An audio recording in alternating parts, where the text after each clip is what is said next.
Heritage સિટીની ઓળખ ધરાવતું કાલુપુર રેલવે સ્ટેશન બનશે. રેલવે મંત્રી અશ્વિની વૈષ્ણવે લીધી મુલાકાત. અમદાવાદનું કાલુપુર રેલવે સ્ટેશન રાજ્યનું સૌથી મોટું અને વર્લ્ડ ક્લાસ રેલવે સ્ટેશન બનવા જઈ રહ્યું છે.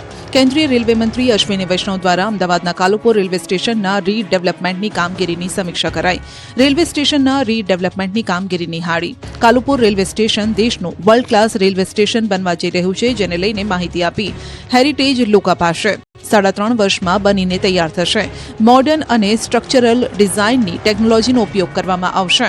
રેલવે સ્ટેશનમાં બેઝમેન્ટની કામગીરી ચાલી રહી છે, જેમાં એક બાદ એક માળ બની રહ્યા છે. 1 મહિનામાં એક માળ બનીને તૈયાર થઈ જાય છે, પરંતુ જેમ જેમ કામ ચાલશે આગળ તેમ માત્ર 20 થી 25 દિવસમાં જ દરેક માળ બનીને તૈયાર થશે. 2383 કરોડના ખર્ચે રેલવે સ્ટેશન નિર્માણ પામશે. 6 લેન એલિવેટેડ રોડની કનેક્ટિવિટી ધરાવતા સ્ટેશન ઉપર રોજ 3.12 લાખ મુસાફરો અવરજવર કરી શકશે. આગામી સમયમાં રેલવે સ્ટેશન સાથે એએમટીએસ, બીઆરટીએસ, મેટ્રોની સાથોસાથ બુલેટ ટ્રેનની પણ કનેક્ટિવિટી મળશે. 30 લિફ્ટ, 6 એસ્કેલેટર, 25 સ્ટેરકેસીસ, 7000 ફૂટ ઓપન એરિયા મુસાફરોની હલચલ માટે રાખવામાં આવશે. 3000 કાર પાર્ક થઈ શકે તે પ્રકારની પાર્કિંગ વ્યવસ્થા હશે. સોલાર પેનલ અને સીસીટીવીથી સજ્જ કરવામાં આવશે.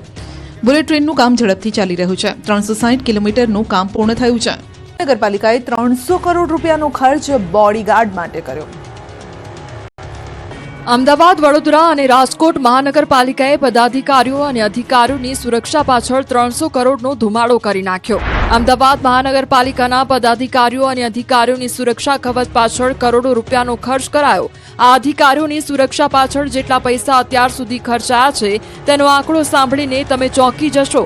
છેલ્લા 10 વર્ષમાં જ એએમસી સિક્યોરિટી અને બાઉન્સરો પાછળ અધધ 245 કરોડ જેટલી માતબર રકમ ખર્ચ કરી નાખી છે.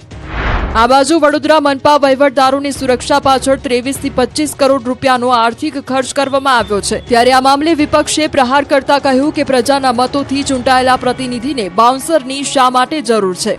તો રાજકોટ મહાનગરપાલિકા દ્વારા દર વર્ષે સિક્યોરિટી પેટે 16.50 કરોડથી પણ વધુનો ખર્ચ કરવામાં આવે છે. મહાનગરપાલિકા દ્વારા સુરક્ષાના કારણોસર માત્ર એક્સ આર્મી મેન સહિતના સિક્યોરિટી ગાર્ડ રાખવામાં આવે છે. અંદાજિત 16.50 કરોડ જેટલો ખર્ચ વાર્ષિક મહાનગરપાલિકા દ્વારા સિક્યોરિટી ગાર્ડ પાછળ કરવામાં આવે છે.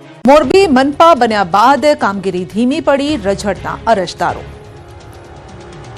મોરબી નગરપાલિકામાંથી મહાનગરપાલિકા બની ગયા બાદ લોકોને એવી આશા હતી કે તેમના કામો વધુ સારી રીતે તેમજ વધુ ઝડપી થશે, પણ આ ફક્ત સપનાઓ જ છે. કારણ કે નવા કમિશનરે ચાર્જ સંભાળ્યો ત્યારથી સતત ડિમોલેશનની કાર્યવાહી ચાલુ છે, પરંતુ આ સિવાય જાણે મનપાની કોઈ જવાબદારી જ નથી. મોરબી મનપા કચેરી દ્વારા સિટી સિવિક સેન્ટર શરૂ કરવામાં આવ્યું છે, જ્યાં કરવેરો ભરવા, જન્મ મરણના દાખલા લેવા જેવી કામગીરી થાય છે, પરંતુ અહીં આવતા લોકોને ખૂબ જ પરેશાની વેઠવાનો વારો આવ્યો છે. અહીં લોકોને દાખલા કઢાવવા 3 થી 4 દિવસ સુધી ધક્કા ખાવા પડે છે. જન્મ મરણના દાખલા લેવા માટે નહીં, પરંતુ પોતાનો વારો આવે તેના ટોકન લેવા માટે લોકોને વહેલી સવારે 4 વાગ્યાથી લાઈનો લગાડવી પડે છે અને ટોકન લીધા બાદ કચેરી ખોલવાની રાહ પણ જોવે. પછી કચેરી ખોલ્યા બાદ જો વારો આવી પણ ગયો તો છેલ્લે સર્વર ડાઉન થઈ જાય છે. તેથી અરજદારોમાં ભારે રોષ ફેલાયો છે. ત્યારે હવે આ લોકોની સમસ્યાનું નિરાકરણ ક્યારે આવે છે તે જોવાનું રહ્યું.